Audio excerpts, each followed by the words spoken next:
नमस्कार, विस्तार न्यूज़ में आपका स्वागत है। मैं हूं ब्रजेश राजपूत। आज के हमारे गेस्ट इन न्यूज़ रूम की शख्सियत बहुत बेहतर हैं और बहुत लोकप्रिय हैं। मध्य प्रदेश सरकार की कैबिनेट मंत्री हैं विश्वास तरंगे। विश्वास जी, आपका बहुत स्वागत है विस्तार न्यूज़ के इस हमारे न्यूज़ रूम में। और आपसे गुजारिश करेंगे कि ये जो माइक है इसको लेके आप जब विस्तार। जी जी विस्तार, तो इसको लेके जब आप हमसे बात करेंगे तो आपकी जो आवाज़ है जनता तक पहुँचेगी। तो विश्वास जी, कैसा लग रहा है आपको हमारे न्यूज़ रूम? बहुत और बधाई आपको। विस्तार का विस्तार लगातार होता रहे, यही शुभकामनाएं हैं। और लोकतंत्र की जब परिकल्पना की गई है तो मीडिया उसका चौथा स्तंभ है। और यदि बिल्डिंग को ठीक मजबूती के साथ स्थिर रखना है तो चौथा स्तंभ बहुत मजबूत होना चाहिए।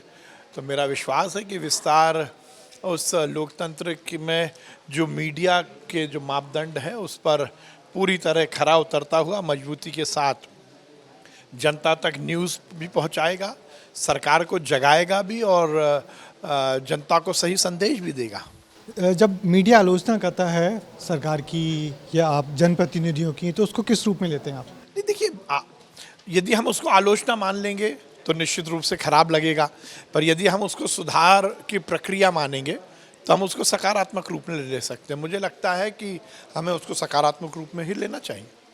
अच्छा विश्वास जी, आप पार्षद रहे, फिर विधायक रहे और 2 बार के कैबिनेट मंत्री हैं, तो कभी आपने सोचा था कि ये सफ़र इतना लंबा हो जाएगा जब राजनीति की शुरुआत की थी तो?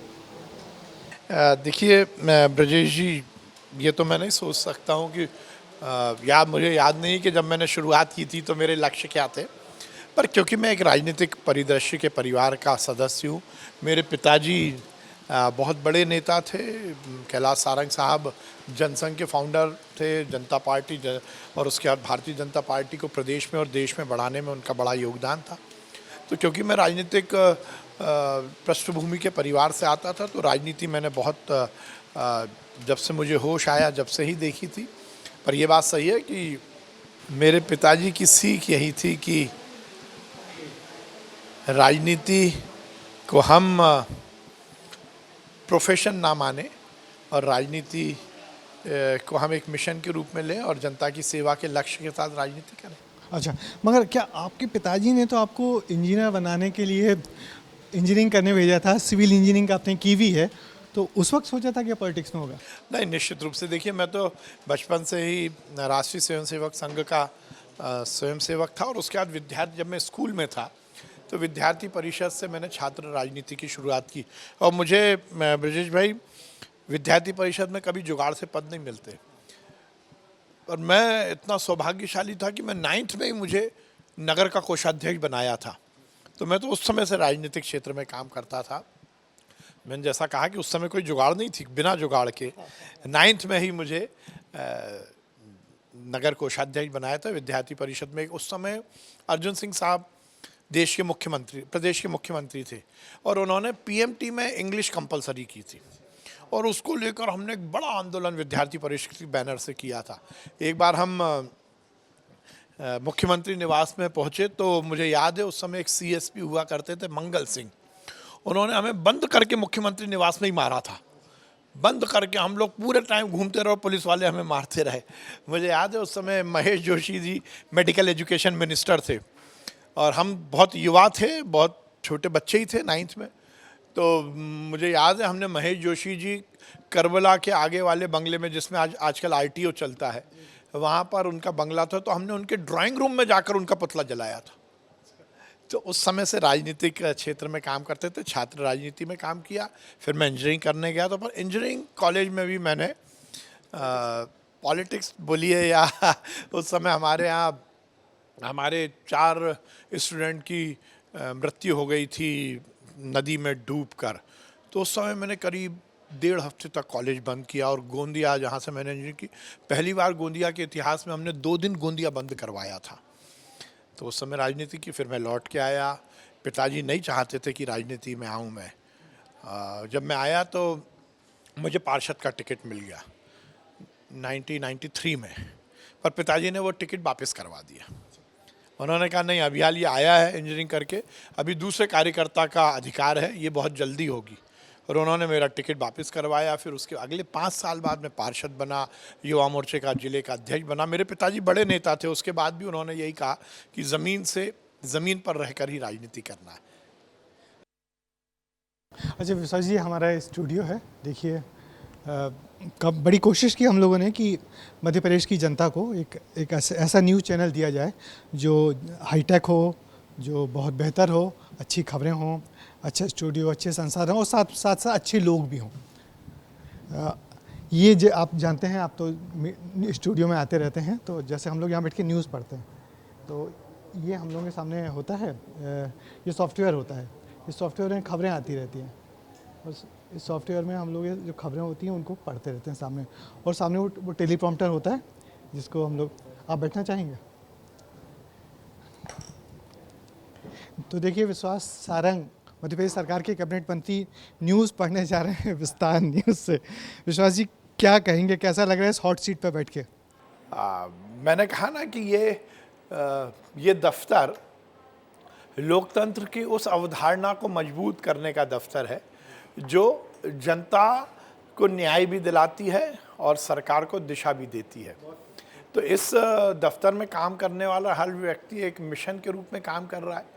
तो मीडिया का तो मैं बहुत सम्मान करता हूं और मुझे इस बात की बहुत प्रसन्नता है कि आप जैसे मेरे मित्र लोग हैं जो मीडिया में लगातार काम करते हैं, मेहनत के साथ काम करते हैं। ब्रजेश राजपूत जी को मैंने रिपोर्टिंग करते हुए भी देखा है और आज एक चैनल के हेड के रूप में सफलतापूर्वक काम करते हुए भी देखा है। पर मैं एक बात का ब्रजेश जी आपको बहुत बधाई दूंगा। आमतौर पर रिपोर्टिंग करने वाला व्यक्ति को जब बड़ा चैम्बर मिल जाता है AC वाला, तो वो ये माइक नहीं पकड़ता, P2C नहीं करता। पर आपकी अच्छी बात है कि आप एडिटर शो भी करते हो, मैं आपका वो शो देखता हूँ और उसके माध्यम से आप अपनी रिपोर्टिंग की और आपके अंदर का जो पत्रकार है उसको आपने मरने नहीं दिया, और यही बहुत ज़रूरी है। विश्वास जी, और हम भी आपको उन मध्य प्रदेश के उन नेताओं में शुमार करते हैं जिनके मीडिया से हमेशा बड़े कॉर्डियल रिलेशन है। हम मीडिया वाले आपके कई दफ़ा आलोचना भी करते हैं आपके विभागों की, आपकी कार्यशैली की, मगर शायद ही हमने कभी आपको उत्तेजित देखा हो। हमेशा पार्टी और सरकार की आपने बात की है। तो अब आप बैठ के हॉट सीट पर, तो जैसे हम लोग बोलते हैं नमस्कार मैं ब्रजेश राजपूत, तो आप बोलेंगे क्या? नमस्कार मैं विस्तार न्यूज़ पे। नमस्कार, मैं विश्वास सारंग, विस्तार न्यूज़ मैं आपका स्वागत करता हूं और ये बात भी बताता हूं कि मैं यहां पर एम्प्लॉय नहीं हूं, बिना पैसे के न्यूज़ पढ़ रहा हूं। अच्छा, अब चूंकि आप यहाँ बैठ ही गए तो मेरे कुछ सवालों के जवाब दे दीजिए, इसको हम रैपिड फायर कहते हैं। अच्छा, आपका पसंदीदा काम राजनीति में कौन सा होता है? घर पे ढेर सारे लोगों के बीच जनदर्शन करना है, विधानसभा में घूमकर लोगों की समस्याएं सुनना? दोनों बातें हैं। देखिए, फिर मैं कहूँगा कि आप किसी एक काम तक सीमित नहीं रह सकते।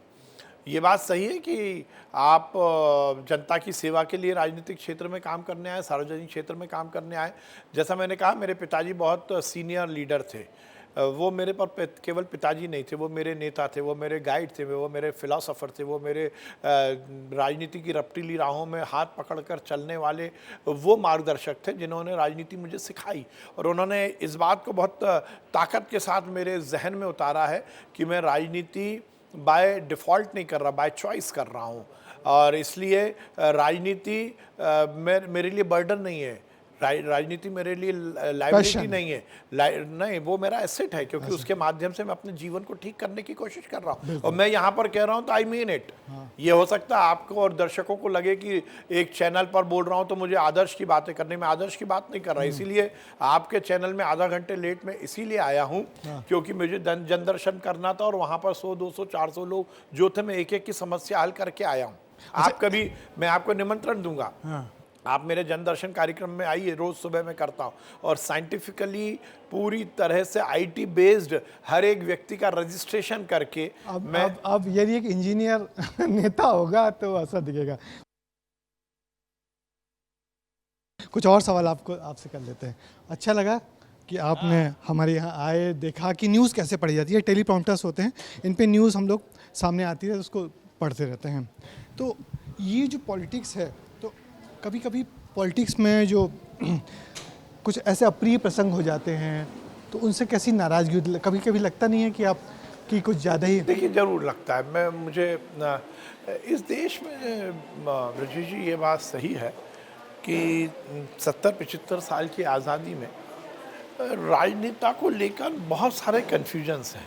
पंचिंग बैग बना लिया राजनेता, जबरदस्ती। देखिए, क्या उसका कारण हम राजनेता ही हैं। हम एक दूसरे से गला काट कंपटीशन के कारण बहुत सारे नेताओं ने जो नेता संस्था है उसको बदनाम किया है।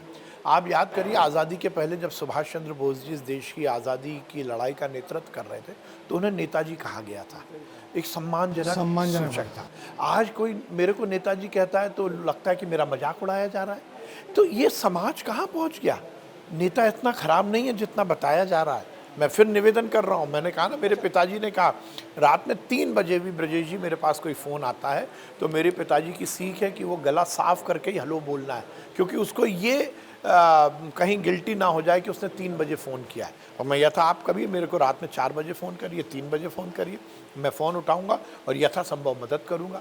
तो अब मैं ये काम कर रहा हूँ और मीडिया मुझे अलग प्रोजेक्ट करती है, हर चीज़ में माननीय नेता, तो बुरा लगता है। और बुरा हमें नहीं लगता, हमारे परिवार को लगता है जब वो ये देखता है कि मेरे पिताजी, मेरा भाई, मेरा पति, मेरा बेटा दिन और रात मेहनत कर रहा है और मीडिया में परसेप्शन अलग जा रहा है, तो दुख तो होता ही है। पर मुझे लगता है it's a part of game. देखिए, ये कुछ फोटोग्राफ्स हैं आपके जो हम लोग ने आपके लिए सजो के रखे हुए हैं। ये मेरे जनदर्शन का अच्छा, जनदर्शन ना। हाँ, रोज़ मैं जनता से मिलता हूँ, कोशिश करता हूँ कि उनकी समस्या का निदान हो। ये मैं हूँ, ये मेरे पिताजी, माताजी, मेरी बहनें, मेरे भाई। हाँ ये मेरे पिताजी। हाँ। अच्छा, देखिए, आपके पिताजी से तो मेरा भी वो अच्छा मुझे भी बहुत पसंद करते थे, मेरा लिखा पढ़ते थे और उन नेताओं में से थे जो पढ़ने के बाद रिएक्ट भी करते थे कि आपने क्या आपने लिखा तो कैसा लिखा। तो ये जो परिवार से जो आपको मिलता है, तो ये क्या एक लेगेसी जो मिलती है, तो क्या बोझ भी लगती है या उसके चलते कुछ फ़ायदा होता है जिसको परिवारवाद कहते हैं? ब्रजेश जी, मेरा ये कहना है कि हर एक पेरेंट, चाहे वो माता हो या पिता हो या परिवार हो, वो हर समय हमारे लिए एसेट होता है, लायबिलिटी नहीं होता। पर जैसा मैं आपसे कह रहा हूँ कि हम तो लगातार उस परिपाटी या उस परंपरा के हैं जिन्होंने समाज के लिए कुछ किया है। मेरे पिताजी विलीनीकरण आंदोलन में बहुत आगे थे, अंग्रेज़ों के खिलाफ उन्होंने संघर्ष किया। उन्होंने बहुत छोटी उम्र में आज़ादी की जो लड़ाई थी उसमें पार्टिसिपेट किया, बड़े नेता बने और सांसद रह के, सांसद से हटने के बाद उन्होंने अपनी पेंशन से समाज की सेवा की, वृद्धाश्रम बनाया, वृद्धाश्रम का संचालन किया, अन्य क्षेत्र नर्मदा जी के उसमें बनाया, बहुत सारे सार्वजनिक काम किए। तो हम उस परंपरा के, तो इसलिए राजनीति कभी मैंने देखा कि आप उन लोगों में से हैं जो अपने पब्लिक से बहुत कनेक्ट करते हैं। देखिए, एक अच्छा वीडियो है, आपको ऐसा बहुत कम हम लोग को देखने मिलता है। अम्मा की आंखें बनवाइए, दांत लगवाइए, रोटी नहीं खाए पाओ, ठीक है? अम्मा के दांत बनवाइए और आंखें बनवाइए। मेरा लाला, मेरा बेटा जीतेगा, आज मेरी दुआ है, मैं कोरी हूँ अभी। ऐसा भावुक होते हुए हमने तो।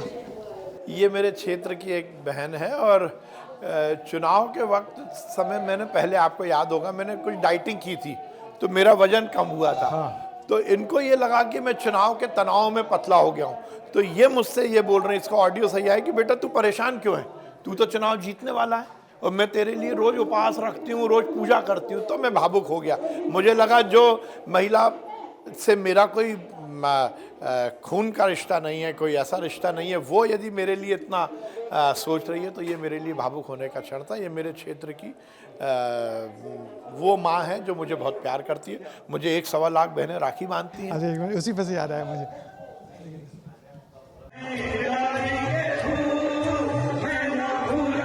ये देखिए, मेरे यहाँ जो राखी का मेरा कार्यक्रम होता है उसका कार्य है और ये मेरे लिए बड़ा सौभाग्य का बात है। ये आइडिया कहाँ से आया? मैंने राखी तो हम एक दिन बनवा के रह जाते हैं। हाँ, देखिए, खेड़ापति हनुमान जी महाराज जो मेरे ईस्ट हैं, उनके मंदिर में एक बार स्वर्ण कलश चढ़ाने का कार्यक्रम था और उसकी कलश यात्रा की मैं एक मीटिंग ले रहा था और मैंने वहाँ पर बहनों को ये बोला कि बहनों, तुम्हारे भाई के घर में कार्यक्रम है और आप सब आइए और अगली बार से मैं राखी बंधवाऊँगा। और उसके 2 महीने 3 महीने बाद ही राखी आ गई, तो मुझे याद दिलाया गया कि राखी आ रही है। तो उस समय हमने इस कार्यक्रम की शुरुआत की। धीरे धीरे कार्यक्रम वो इस स्वरूप में पहुंचा कि अब 1.25 लाख बहनें राखी बांधती हैं। और बहनें साल साल भर इंतज़ार करती हैं। और देखिए इसमें कोई राजनीति नहीं है, ये कोई बहनें ऐसी नहीं है जिनको मुझसे कोई काम है, मैं इनको कुछ नहीं दे रहा हूँ, पर ये साल में एक बार मेरे पास आती हैं, बड़े बड़े पंडाल लगते हैं, डोम लगते हैं, और उसमें आप देखिए बुज़ुर्ग भी हैं। और बड़ा सौभाग्य है कि किसी घर में मैं वहाँ की सास भी मेरी बहन है, वहाँ की बहू भी मेरी बहन है, उस बहू की ननद भी मेरी बहन है, तो सब मेरी बहन है। बड़ा एक परिवार है मेरा, ये नरेला परिवार है। अगर आप गाना भी अच्छा गा रहे हैं, एक बार गा के बताइए। गाना नहीं गा सकता। अच्छा, मगर ये बताइए कि जिस तरीके से एक संपर्क किया जाता है, संबंध निभाए जाते हैं, बड़ा डिफिकल्ट होता है। और जैसे एक बड़ी बात और है कि जो पिताजी ने आपको सिखाया क्या? मेरे पिताजी ने यही सिखाया कि राजनीति आपके लिए समाज की सेवा करने का एक बहुत सार्थक और बहुत सशक्त प्लेटफॉर्म है, उसका पूरा उपयोग जनता की सेवा के लिए करिए। हमारे यहाँ एंकर हैं अंजलि। अंजलि, जब से वो पता लगा कि आप आने वाले तो बहुत उत्साहित थी और कहते मैं कुछ पूछूंगी। सर, मेरा सवाल ये है कि राजनेता की ज़िंदगी आसान नहीं होती है। ऐसे में अभी आप अपने पिताजी की शिक्षा के बारे में बता रहे थे, तो मेरा सवाल ये रहेगा कि कैसे राजनेता परिवार के लिए वक्त निकाल पाते हैं? आपके लिए कितनी बड़ी चुनौती है पर्सनल और प्रोफेशनल लाइफ को मेंटेन करना? नहीं, देखिए राजनीति प्रोफेशनल लाइफ नहीं है पहली बात तो। और फिर देखिए ये सब निर्भर करता है आपके टाइम मैनेजमेंट पर और आपके प्रति परिवार के विश्वास पर। तो मेरा परिवार मेरा पूरा सहयोग करता है, और ये बात मेरा बहुत अच्छा पहलू है कि क्योंकि मेरे पिताजी पहले से राजनीति में थे, मैं राजनीतिक परिदृश्य का हूँ, तो मैंने तो मेरी शादी के पहले मेरी पत्नी को बता दिया था कि मैं राजनीति करूँगा तो समय तो उतना ही मिलेगा जितना मिलता है। और जैसा मैंने कहा कि जब आप अच्छा काम करते हो तो परिवार साथ देता है और एंजॉय करता है, पर इसमें कहीं कोई डिफ़िकल्टी नहीं आती कि राजनीति कर रहे हैं तो परिवार को साथ नहीं देंगे। परिवार वाले भी इस बात को समझते हैं, और मैंने तो ये माना है कि राजनीतिक क्षेत्र में काम करने वाला व्यक्ति यदि कार्य क्षेत्र कोई परिवार मान ले तो फिर तो कहीं कोई दिक्कत नहीं। तो नरेला मेरा परिवार है जिस कॉन्स्टिट्यूंसी में रहता हूँ, और मुझे इसमें कहीं कोई दिक्कत नहीं आती। Thank you. ऐसा कोई मौका जब आपको राजनीति में बड़ी संतुष्टि हुई क्या, ये बहुत बड़ा काम कर दिया हमने? नहीं, देखिए ब्रजेश भाई, ऐसा मैंने कभी सोचा नहीं, पर यह बात ज़रूर है कि विकास को लेकर मुझे इस बात की बहुत प्रसन्नता है कि मैंने नरेला में विकास के मॉडल को पूरे देश में मैं ताकत के साथ कह सकता हूँ कि किसी विधानसभा में नहीं होगा। जब मैं नरेला गया था तो वहाँ पीने का पानी नहीं था, छोटा सा अजीब सा बहुत ही अनडेवलप्ड जगह थी। तो हमने सबसे पहले एक एक घर में नर्मदा का जल पहुँचाया। मुझे इस बात की प्रसन्नता है कि पूरे देश में पानी की समस्या कहीं हो, अगले 100 साल तक नरेला में नहीं होगी। मैंने स्वयं उसको डिज़ाइन किया। नरेला एक अकेली विधानसभा है जिसका खुद का ड्रेनेज सिस्टम है। मैं क्योंकि सिविल इंजीनियर रहा, मैंने उसको डिज़ाइन किया। नरेला एक ऐसी विधानसभा है जिसको हमने फ्लाईओवर से जोड़ा। हमने 7-7, 8-8, 10-10 फ्लाईओवर बनवाए। हम हर क्षेत्र में मेट्रो लेके आ रहे हैं। हमने रोड का एक पूरा प्लान बनाया और हर 3 साल में उसके संधारण का हमारा कैलेंडर है। हमने नाले नालियों का पूरी तरह चैनलाइजेशन किया है। विकास के मामले में हमने ज़बरदस्त काम किया, बहुत ही समय सीमा में बहुत अच्छा विकास हो, क्वालिटी का विकास हो, इसको लेकर हमने काम किया। तो मुझे अच्छा लगता है कि विकास के मामले में हमने कुछ इनोवेशन में आप लगातार करते रहे। जैसे चिकित्सा शिक्षा मंत्री थे तो आपने हिंदी में पढ़ाई शुरू करवाई थी और देश में पहला राज्य था जो हिंदी में, तो वो आइडिया कहाँ से? मुझे बहुत प्रसन्नता लगती है कि हमारे देश के यशस्वी प्रधानमंत्री जी का आह्वान था 75 साल में जो नहीं हो पाया वो मैंने किया, और मध्य प्रदेश पहला राज्य बना जिसने MBBS की पढ़ाई हिंदी में शुरू की, और बहुत सफलतापूर्वक हमने उस काम को किया। और मुझे इस बात की बहुत ब्रजेश जी प्रसन्नता है कि उसको एक आंदोलन के रूप में किया। वो मेरा बेबी था, और मैं जबकि मैं तो इंजीनियरिंग बैकग्राउंड से था, पर मेडिकल को मैंने पूरी तरह से समझकर और ये सुनिश्चित किया कि हम हिंदी में भी मेडिकल की पढ़ाई शुरू करेंगे, और वो बहुत सफलतापूर्वक चल रही है। तो और ये आइडियाज़ कहाँ से आते रहे? अब देखिए, मैं नवाचार वाला व्यक्ति हूँ। मैं हर विभाग में जाता हूँ तो एक नवाचार विंग सबसे पहले शुरू करता हूँ, और हर महीने उसकी स्वयं मीटिंग लेता हूँ। जैसे अभी सहकारिता में मैं हूँ, तो सहकारिता की नवाचार विंग बहुत तेज़ी से काम कर रही है, और ये हम सुनिश्चित कर रहे हैं कि हर क्षेत्र में हम सहकारिता को लेके आएँ। चाहे वो पर्यटन का मामला हो, चाहे ट्रांसपोर्टेशन का मामला हो, चाहे सर्विस इंडस्ट्री का मामला हो, एग्रीकल्चर के सहकारिता को हम आगे बढ़ा रहे हैं। हम युवाओं के रोजगार के लिए बहुत काम कर रहे हैं। दूसरा विभाग मेरे पास खेल और युवा कल्याण है, तो खेल की स्थिति अच्छी हो, इसके लिए तो हमारे देश के यशस्वी प्रधानमंत्री का विशेष आह्वान है। पर उसके साथ साथ हम यूथ वेलफेयर पर पहली बार बहुत तेज़ी से काम कर रहे हैं, क्योंकि मेरा मानना है कि समाज में रहने वाला भिखारी भी एक युवा है और एक स्टार्टअप शुरू करने वाला भी युवा है, कि उसकी आशा आकांक्षा उसको समाज की मुख्य धारा से कैसे जोड़ना, उसको लेकर हम विस्तृत प्लान। हमारे इल्मान साहब हैं, सीनियर प्रोड्यूसर हैं, कुछ आपसे पूछना चाहते हैं। वंशवाद को लेकर बीजेपी अक्सर सवाल उठाती है। आप भी एक सियासी घराने से ताल्लुक़ रखते हैं, तो इसको आप कैसे काउंटर करेंगे? नहीं, इसमें काउंटर करने की ज़रूरत ही नहीं है, क्योंकि परिभाषा अलग अलग है और इसको बहुत अच्छे ढंग से मोदी जी ने भी क्लियर किया है। वंशवाद का मतलब यह है कि यदि कोई चांदी की चम्मच मुंह में लेकर पैदा हुआ व्यक्ति वो सीधे पद पर विराजित हो जाएगा, वो वंशवाद है। पर किसी नेता का बेटा यदि नीचे से ज़मीन से काम करते हुए अपनी योग्यता से आगे बढ़ेगा, वो वंशवाद नहीं है। वंशवाद वो हो सकता है जिसमें कि कोई एक बड़े घर में पैदा हुआ व्यक्ति सीधे सांसद बन जाए, जिसके एग्जाम्पल है, मैं इसको राजनीति नहीं लाना चाहता, परंतु है राहुल गांधी जी एक परिवार में पैदा हुए इसलिए वो राजनीति में है, ये वंशवाद है। पर एक कोई व्यक्ति नीचे से आगे जाता है तो उसमें उसकी कोई गलती नहीं है। विवेक, कुछ पूछना चाहोगे? विवेक शुक्ला हमारे एंकर हैं। बिल्कुल। सबसे बड़ी बात होती है कि इन दोनों हम राष्ट्रीय पटल पर देख रहे हैं। आप मध्य प्रदेश के बारे में तो बहुत अच्छे जानते हैं, काम भी लगातार कर रहे हैं, लेकिन स्पोर्ट्स बहुत बड़ा विज़न है खुद प्रधानमंत्री नरेंद्र मोदी जी का। ओलंपिक की तैयारी हो रही है, मध्य प्रदेश उस स्पोर्ट्स में कहाँ आपको स्टैंड करता हुआ नजर आ रहा है? बहुत अच्छा काम कर रहा है। हम इस ओलंपिक में भी मध्य प्रदेश का पार्टिसिपेशन होने वाला है। हमारे खिलाड़ी का चयन हुआ है, जिसने हमारी टीम यदि वर्ल्ड कप हारती है तो अपने प्रोटोकॉल को तोड़कर वो ड्रेसिंग रूम में जाकर खिलाड़ियों की हौसला अफजाई करते हैं। पहली बार प्रधानमंत्री, फाइनल है, इंडिया जीतेगी, इंडिया जीतेगी, इंडिया जीतेगी, 100% जीतेगी। या हाँ, देखिए हम तो खुशी मनाएंगे जीतने के बाद। तो मैच देखने की तैयारी है। अच्छा विशाल जी, ये बताइए, यदि आप पॉलिटिशियन ना होते तो क्या होते?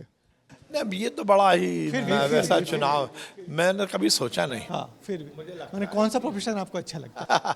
नहीं, मैं तो समाज की सेवा ही करता, कहीं मुझे नहीं लगता है कि हाँ, मुझे नहीं लगता है कि मैं इससे अलग कहीं इतर होता, और मैंने ऐसा सोचा भी नहीं।